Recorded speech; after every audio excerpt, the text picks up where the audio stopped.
अस्सलाम वालेकुम, मैं हूं शाहिद हुसैन। उम्मीद करता हूं आप सब खैरियत से होंगे। मेरा यूट्यूब चैनल और फेसबुक पेज देख रहे हैं। आज जो है वो 3-4 ख़बरें आपके सामने इस वीडियो में रखनी है।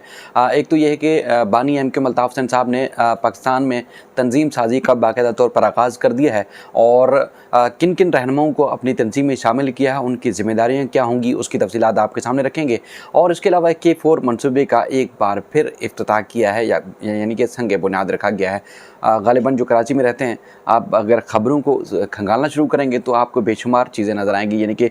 मुतअद्दिद बार जो है संग बुनियाद रखा गया है और 15 साल में तो शायद ही कोई 10-12 बार तो या उससे कम, लेकिन ये कि संग बुनियाद तो रखा गया है, लेकिन आज तक पानी नहीं है। और जिसका इज़हार वज़ीर ख़ारजा बिलावल भुट्टो साहब ने आज ख़ुद तकरीर में किया और वो कहते हैं कि उनको भी जो है वो टैंकर से पानी डलवाना पड़ता है, टैंकर पानी का ख़रीदना पड़ता है इस्तेमाल करने के लिए। यानी कि किस तरह 15 साल बिला शिरकत गैर हुकूमत की और आज तक कराची की आवाम को पानी जैसी सहूलियात भी ना फराहम कर सकें और दीगर सूरत हाल जो वो आपके सबके सामने है कि किस तरह जो वो बेबसी की आला मिसाल होंगे कराची वाले कि कराची में सिंध में पीपल्स पार्टी की हुकूमत है और गुज़श्ता 15 साल से, लेकिन वज़ीर ख़ारजा क्या पैगाम दे रहे हैं कि उनके जो है वो पानी उनको जो है वो ख़रीद कर पीना पड़ता है। दूसरी और भी उन्होंने तकरीर में बहुत सारी बातें की, वो भी आपके सामने रखनी है। लेकिन आज जो सबसे ज़्यादा जो मौजू ज़ेर बहस है वो ये है कि पाकिस्तान तहरीक इंसाफ जो वो रेज़ा हो रही है। जिस तरह 2018 में जो मुख्तलिफ जो माहिरीन हैं वो बताते हैं कि जी इस्टेब्लिशमेंट या मुख्तलिफ क़ुव्वतों की जानिब से पाकिस्तान तहरीक इंसाफ को मजबूत किया गया था और उसी तरह जो है एक बार फिर रेज़ा हो रही है। तो जो माहिरीन हैं, ख़ास तौर पर जो हिस्ट्री पर नज़र रखते हैं, उन्होंने भी बेशुमार चीज़ें बताई हैं। उन्होंने ख़ुद जो जिस तरह रिसर्च की है, तो मैं चाहता हूँ कि कुछ पॉइंट्स आपके सामने रखूँ ताकि आपको अंदाज़ा हो जाए कि पाकिस्तान में जो सियासी निज़ाम है वो किस तरह लूला लंगड़ा है कि आए और मतलब यानी कि जब भी इंतखाबात होते हैं बेशतर ऐसे उम्मीदवार होते हैं कि गुज़श्ता इलेक्शन में किसी और पार्टी के टिकट से या और निशान से जो है वो इंतखाबात में हिस्सा ले रहे होते हैं और जब आने वाले इंतखाबात होते हैं तो उसके बाद फिर किसी और पार्टी के टिकट के ऊपर और निशान के ऊपर जो है वो इंतखाबात लड़ रहे होते हैं। तो बहरहाल इब्तिदा में जिस तरह आजकल जो भी प्रेस कॉन्फ्रेंस होती है किसी की भी, तो आपके दिमाग में तो ये फ़ौरन आ जाता है पाकिस्तान के अंदर हैं या पाकिस्तान के बाहर हैं, तो ये होगा जी पाकिस्तान तहरीक इंसाफ से कोई ना कोई रहनुमा जो है पार्टी छोड़ने जा रहा है। तो ये हालिया दिनों में ये बात ज़ेर गर्दिश है, यानी कि एक आम सी बात हो गई है कि जो है वो ये पार्टियाँ जो है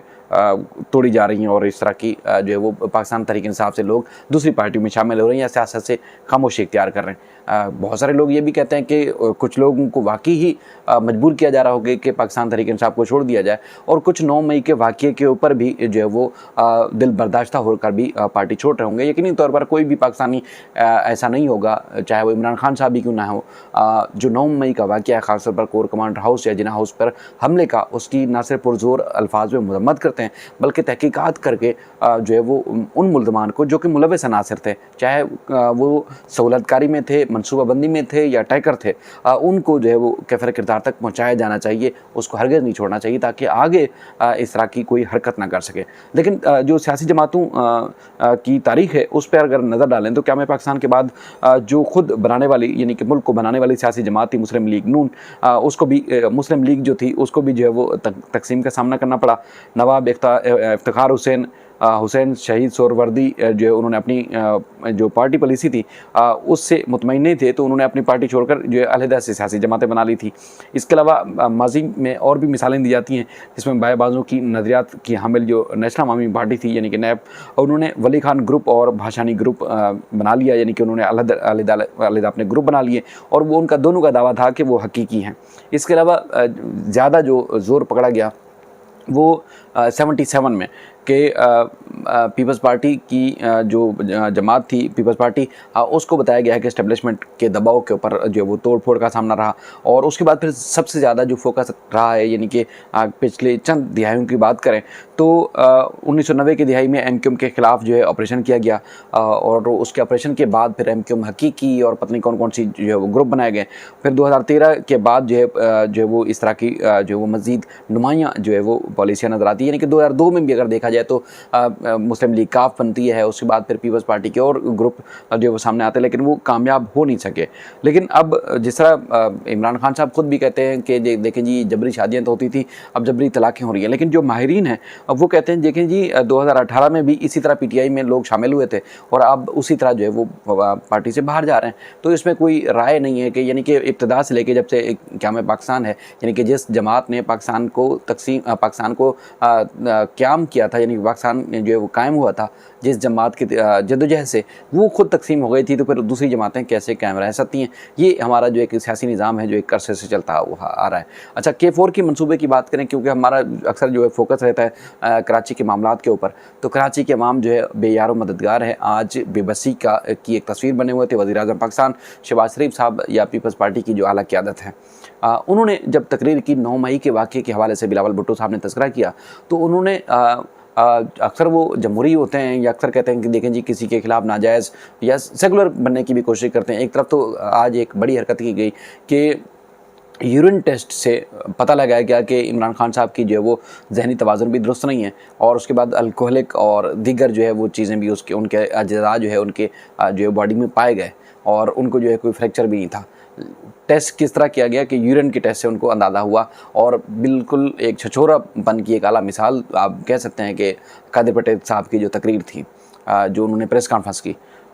यानी कि इंतहाई गैर संजीदा तरीके से, अगर कोई डॉक्टर भी इन रिपोर्ट्स को अगर बुनियाद बनाकर, वैसे तो ये इस तरह पब्लिक होनी नहीं चाहिए थी, अगर माजी में भी किसी ने किया है तो उन्होंने बहुत ज़्यादा इंतहाई जो है वो गलत हरकत की है, और इस हालत में भी अगर किसी ने किया तो बहुत ज़्यादा गलत हरकत की है। तो बहरहाल कोई डॉक्टर प्रेस कॉन्फ्रेंस करता और इसकी रिपोर्ट को बेस बनाकर इमरान खान ने अगर उनके अंदर इस तरह के अज़्ज़ा पाए भी गए हैं तो यकीनी तौर पर एक्सपोज करते और बताना चाहिए था। लेकिन एक छछोरेपन की जो आला मिसाल कायम की है कादिर पटेल साहब ने, तो वो उस पर तो शकूक व शुबहात ही हैं। एक मुबैना रिपोर्ट है जिसमें उसमें कोई भी जो वो इस रिपोर्ट को मानने के लिए तैयार नहीं है। इवन के जो पीपल्स पार्टी को सबसे बड़ी सेकुलर जमात तस्लीम करते हैं, उन्होंने भी इस रिपोर्ट को पब्लिक करने के ऊपर जो वो शदीद गम गुस्से का इजहार किया है। पीटीआई की तरफ से भी जो वो शदीद गम गुस्से का इजहार किया गया है इस मेडिकल रिपोर्ट के ऊपर। लेकिन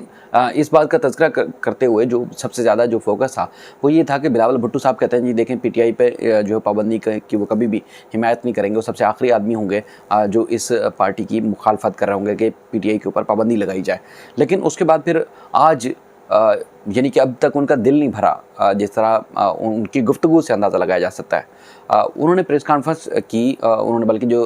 तकरीब थी K4 मनसूबे के संग बुनियाद के हवाले से, उन्होंने कहा कि अगर कोर कमांडर हाउस या जिन्ना हाउस पर हमले का जो मंसूबा था, अगर 90 को सबको पता है कि जो बानी MK अल्ताफ़ हुसैन साहब है उनका घर है और मरकज़ तसव्वुर किया जाता रहा है और तसव्वुर किया जाता है। और उसके बाद फिर उन्होंने तज़किरा किया कि अगर ये मंसूबा 90 में तैयार किया जाता तो 90 का क्या हशर होता, बिलावल भुट्टो में किया जाता, बिलावल हाउस में किया जाता तो उसका क्या असर होता। फिर वो कहते हैं जी अगर ये रायमंड में होता तो उसका फिर क्या असर होता। तो यानी कि अब तक जो कार्रवाइयाँ हो चुकी हैं, कई कारकुनान पाकिस्तान तहरीक इंसाफ के लापता हैं, कई के ख़िलाफ़ जो है बाकायदा तौर पर मिलिट्री ट्रायल का आगाज़ हो चुका है, उनके ख़िलाफ़ आर्मी एक्ट के ख़िलाफ़ जो है ट्रायल जो है वो शुरू कर दिया गया है, और कई जो है वो नज़रबंद हैं, पार्टी टूट फूट का शिकार है, और उसके बावजूद भी कह रहे हैं कि शायद और ज़्यादा होना चाहिए था। तो यकीनी तौर पर यही उनकी जो बातों से अक्स किया जाता है वो मुतालबा मज़ीद यही कर रहे हैं कि शायद और कुछ इनके खिलाफ़ कार्रवाई होनी चाहिए, यानी कि नेस्तनाबूद कर देना चाहिए था पीटीआई को, जिस तरह की उन्होंने हरकत की है। लेकिन इमरान खान या दीगर जो जमातें हैं या उनके अपने लीडर भी हैं और आम आदमी भी जिनका किसी भी तौर पर किसी पार्टी से ताल्लुक़ नहीं है, लेकिन वो भी इस बात का मुतालबा कर रहे हैं, हम सब मुतालबा कर रहे हैं कि देखें जी तहकीकात हो, और चाहे मनसूबा बनाने वाले थे और या सहूलतकार थे या फिर जो एक्ट करने वाले थे जिन्होंने ये सारी हरकत जाकर की है, उनको न सिर्फ कैफर किरदार तक पहुँचाना चाहिए बल्कि उनको सख्त से सख्त सज़ा देनी चाहिए। लेकिन इस तरह की कार्रवाई जिस तरह आप कह रहे हैं की है मादी में अल्ताफ़ हुसैन साहब और उनकी जमात को तोड़ फोड़ के आपने क्या हासिल कर लिया। इमरान खान को तोड़ फोड़ कर के आप क्या हासिल कर लेंगे। जो आवाम के बुनियादी हकूक़ हैं, जिसके आज वज़ीर-ए-आज़म साहब ख़ुद भी कह रहे हैं कि मुझे समझ नहीं आ रही कि महंगाई पे कैसे कंट्रोल किया जाए, क्योंकि बदतरीन जो है वो महंगाई मुल्क में हो चुकी है, जिस तरह की सूरत हाल है, तो फिर आप किस तरह जो है वो आवाम को बेहतर माहौल दे सकते हैं, मज़ीद अफरा तफरी में मुब्तला कर रहे हैं। दूसरा ये है कि जो चीज़ आप तक पहुंचाना चाहता था वो ये था कि अल्ताफ़ हुसैन साहब ने बाकायदा तौर पर अपनी जो उन्होंने सियासी एक्टिविटी का आगाज़ किया है हम अक्सर आपको अपडेट करते रहते हैं। उन्होंने बाकायदा तौर पर जो एमक्यूएम के कारकुनों से राब्ता और मुशावरत के लिए 3 रुकनी एक एडवाइजरी काउंसिल कायम की है। एडवाइजरी काउंसिल के जो रुकन हैं आफ्ताब बकाई, बुजुर्ग दानिशवर मोमिन खान मोमिन, साबिक रुकन असम्बली निसार पंवर पर मुश्तमिल होगी। आफ्ताब बकाई एडवाइजरी काउंसिल के जो है इंचार्ज होंगे। ये आफ्ताब बकाई साहब जो है वही हैं जिन्होंने अल्ताफ़ हुसैन साहब पर के ऊपर जो तकरीर पर पाबंदी आयद की गई है, उन्होंने जो है वो बाकायदा तौर पर जो है वो पिटीशन दायर की थी, जिनको नहीं सुना गया। यकीनी तौर पर सुना जाना चाहिए था। टेक्निकल वजूहात के ऊपर जो है वो शायद आप कह सकते हैं, लेकिन लॉ पॉइंट अगर देखे जाए तो ये केस बनता है। ज़ाहिर है जब एक अननोन आदमी लाहौर में जाके पिटीशन फाइल करता है तो उसके ऊपर पिटीशन के ऊपर तो पाबंदी आयद कर देते हैं आप। लेकिन अगर कोई उनकी पार्टी से जो है या उनका कोई हमदर्द अगर दरख्वास्त दायर करता है कि जी पाबंदी जो लगाई गई है वो गैर कानूनी है, उसको जो है वो सुना नहीं जाता। तो यकीनी तौर पर ये एक आम लोग जो है वो सवाल कर रहे हैं। तो बहरहाल आफ्ताब बकाई साहब को जो है वो एडवाइजरी काउंसिल का इंचार्ज मुकर्रर कर दिया गया है। कन्वीनर मुस्तफ़ा अजीज़ाबादी की ज़ेर सदारत राबत कमेटी का जो इजलास हुआ उसमें फ़ैसले किए गए और इस सारे फ़ैसले की यानी कि एडवाइजरी काउंसिल के जो फ़ैसले हैं उस हवाले से अल्ताफ़ हुसैन साहब ने भी जो है वो तौसीक की है इस फ़ैसले की। और जो तफसील बताई गई है, मुत्तहिदा कौमी मूवमेंट के कारकुनों से राब्ता और मुशावरत के लिए एमक्यूएम की एक एडवाइजरी काउंसिल कायम की गई है। काउंसिल 3 अरकान पर मुश्तमिल होगी, जिसमें तहरीक इंसाफ जिसमें तहरीक के बुज़ुर्ग कारकुन आफ्ताब बकाई, बुज़ुर्ग दानिशवर मोमिन खान मोमिन, साबिक रुकन असम्बली निसार पंवर और उसके अलावा आफ्ताब बकाई साहब जो है इसके इंचार्ज होंगे एडवाइजरी काउंसिल के। और एडवाइजरी काउंसिल की जो मंजूरी दी गई है या जो क़याम किया गया है, मुस्तफ़ा अजीज़ाबादी साहब की जो ज़ेर सदारत राब्ता कमेटी का इजलास हुआ था उसमें फ़ैसला किया गया और अल्ताफ़ हुसैन साहब ने इस फ़ैसले की तौसीक़ की है। और उसके बाद फिर एडवाइजरी काउंसिल तहरीक इंसाफ के कारकुनों जो मुख्तलिफ़ शुबा है ज़िंदगी से ताल्लुक़ रखने वाले हमदर्दों से राब्ते करेगी। जो तहरीकी कारकुन व बानी तहरीक कायद अल्ताफ़ हुसैन साहब की जो फ़लसफ़ा है और उसके बाद फिर उससे मुतफ़िक़ होंगे, तहरीक के काज से मुखलिस हों, वो एडवाइजरी काउंसिल के अरकान से रब्ता कर सकते हैं। और एडवाइजरी काउंसिल मज़ीद अरकान को भी बाद में शामिल किया जाएगा, यानी कि अब बाकायदा तौर पर सियासी सरगर्मियों का उन्होंने आगाज़ कर दिया है। और ये जो तीनों अशख़ास है वो इंतहाई आप कह सकते हैं कि पढ़े लिखे, और चूँकि बकाई साहब जो हैं वो एक बैंकर हैं,